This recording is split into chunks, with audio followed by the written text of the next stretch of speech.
Och det är ingen mindre än Josephine Baker. Hallå? I personally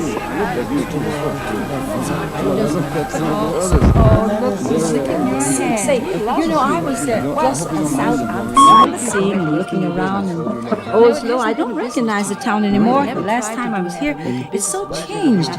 And coming through this beautiful building, admiring this, we could say there, how are you?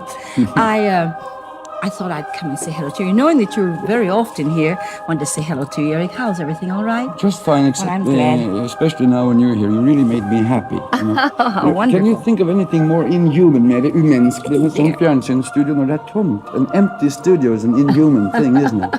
I don't know. Well, I don't. Everything becomes alive When you're around. James, my dear, it is absolutely lovely to sit and have a chat with you. We have much to discuss, my good friend. Yes, I'm quite grateful to dine here with you and reminisce over our experiences. How fortuitous it is to find solace in the arms of France, a place where we are allowed to assume the identity of Americans first, liberated, if only momentarily, from the restrictive confines of our racial identity. And people had even said that you refuses to speak the truth even when it sees the truth. And I think that was a part of the shock of James Baldwin, that he was always ready to witness and to speak truth to power, as it were. Yeah, Josephine, it's a relief to shed the weight of being solely defined by our race. In America, I've often felt like I'd other prove myself constantly, to validate my inherent humanity. But here, there's a chance to exist beyond those narrow expectations. Exactly, Jimmy. We are more than just symbols of our people. We have a complexity that America often refuses to acknowledge. I find solace in the freedom to just be Josephine, a woman with dreams, struggles, and aspirations. Both countries still have their issues with preconceived ideas, but I find one radically easier to navigate than the other. Well, yes, I agree. There is truly a reason why we are sitting across from each other across the Atlantic, dear.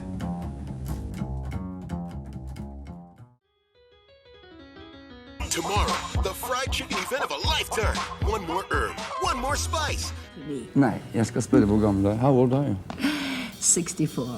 Terrific. Yes, well, 64 years old. And sometimes I feel it and sometimes I don't. Well, I think it's like that with all people at a certain age. You feel it if you're unhappy or if you have troubles. And a lot of people in the world have troubles almost every day. And sometimes they're unhappy about them. And of course, you feel age. In Paris, she could be her real self without having to invent a false one. Despite our exodus from America, the duality we confront, my dear, is a precarious tightrope walk. On one hand, we find ourselves enacting performances for the white French, abiding by their preconceived notions of blackness. Yet within that performative artifice, we endeavor to retain the authenticity of our beings, unbowed and unyielding. And as I have said before, if I walk into your nightmare and react to what you see, I become what you say I am. And then you've won. Or in any case, I've lost. You see what I mean? I do. It's true, Jimmy. As black public figures, we are always under the gaze of others. They analyze our every action, ready to judge or misunderstand, but we refuse to be bound by their expectations. It's a perpetual battle with the surveillance machine. We must navigate our authenticity within the confines of a world that often misinterprets our intentions. On stage, I craft satirical tapestries, offering the white French a mirrored reflection of their unfounded fantasies of blackness. They dance upon the precipice of enlightenment, unwittingly revealing their own naivete. You are a master of subversive charm, Josephine. Through your performances, you reclaim a modicum of power, metamorphosing the expectations thrust upon us as intended into a stage for reclamation and emancipation. And you, my beloved friend, wield the written word as a weapon of introspection. You challenge your audience, prodding at their consciousness, urging them to confront the discomforts that lie inside themselves. But despite it all, we endure. We persist in choosing ourselves and our truth, even if the world refuses to see us fully. We know who we are, and we embrace our unique mix of identities. And even if we are tasked with such a great responsibility, we still deserve to enjoy the simple pleasures in life.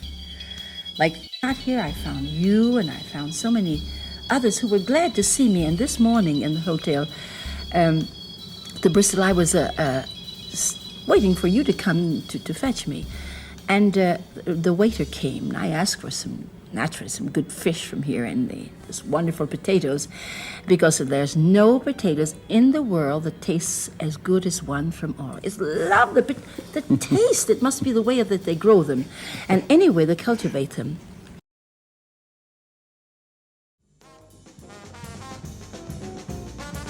You know, Josephine, we've crafted a unique blend of identities. We are not just American or black or entertainers. We are complex, nuanced individuals who defy easy categorization. Our identities, like a mosaic of colors and experiences, mix into an intricate tapestry of self-worth. I had to learn that I am not the victim here. I know one thing from another. I know I'm going to born and I'm going to be, I was born, I'm going to suffer, and I'm going to die. The only way you get through life is to know the worst things about it. I know that a person is more important than anything else. Anything else. I learned this because I've had to learn it. We are more than entertainers. We are artists, activists, and thinkers. We've cultivated a space where we can exist as ourselves even when the world wants to box us into predefined roles. to being unapologetically ourselves, Josephine. Here's to embracing our duality, performing where we choose to, and living authentically. You are a woman of boundless courage and audacity, an example of art as resistance, and a beacon of self-determination. And to you, a true friend and a remarkable thinker. May we continue to navigate this world with grace and resilience, creating a legacy that transcends boundaries. You spark a flame of enlightenment within the human heart. And lastly, to our future generations who are woven from threads of defiance, resilience, and unyielding love. You will walk emboldened by the knowledge that you are architects of your own destinies. And of his other brothers and sisters. But you see, Jerry is a hard worker. He wants to succeed. He is doing all his lessons in school are wonderful. He is now having his baccalaureate in French and in Spanish in the same time. Now, I must say that that's rare because it's hard to be able, even nowadays, for young people to get their baccalaureate.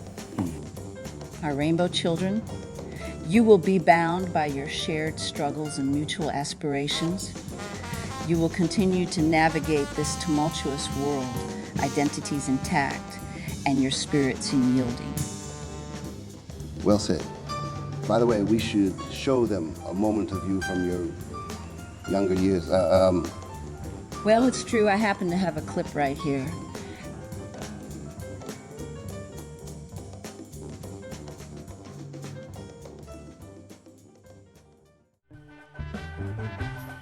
This is Huey. Huey, let us in. Again. That's not fair. You let everyone else in.